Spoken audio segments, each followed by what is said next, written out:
హే, చిమ్నీలోంచి ఎవరో వస్తున్నారు. ఒకవేళ అది నన్ను క్షమించు ఫినియస్, ఇది నకిలీ నిప్పని అందరికీ మన తెలిసిపోయింది. బల్జీత్. ఎలాగో వచ్చావు కాబట్టి ఒక పాట పాడు. నేను ఒక డ్యూట్ ని పాడుతున్నాను. మంచి రాజా విన్సెస్లాస్ స్టీఫెన్ ఫీస్ట్ ని చూసే. లేట్ అయినందుకు సారీ. నేను కొన్ని కరెక్షన్స్ చేశాను. కరెక్షన్సా? నువ్వు పాడాల్సింది అండర్లైన్ చేశాను.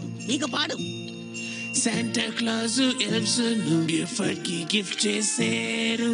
తప్పు పాడేదావే నిన్ను ఎవరు అడిగారు? గిఫ్ట్, ఈ పాటను ఏమాత్రం గౌరవించడం లేదు. అన్యాయంగా చరిత్రను నిర్లక్ష్యం చేస్తున్నావు. కింగ్ వెన్సెస్లాస్ ఎంతో గొప్పవారు. ఈ పాటకి అర్థం ఏంటో అసలు నీకు తెలీదు. నాకు నువ్వేం చెప్పక్కర్లేదు. ఇంగ్లీష్ కవుల మాటలే స్కాండినేవియన్ సంగీతం.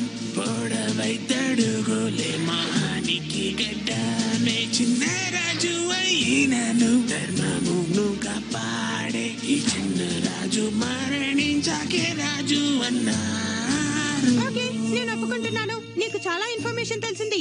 ఇంత తెలిసిన వాడివి ఒరిజినల్ పాటనే పాడొచ్చు కదా. నాకు నా గురించి పాడడమే నచ్చింది. బహుమతులన్నీ క్రిస్మస్ రోజునే కావాలి. నాకు మాత్రం ఇస్తేనే నాకు చాలా సంతోషం.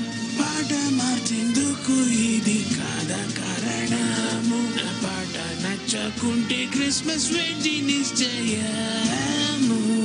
నీకు నా పాట వినాలనుంటే మీకోసం లేదు, మీరు కూర్చొని ఎంజాయ్ చేయండి. మిగతావి మేం చూసుకుంటాం. నిజంగానే అంటున్నాను. కావాలంటే వద్దు, క్రిస్మస్ రోజున కూడా మీరు వర్క్ చేయాలా?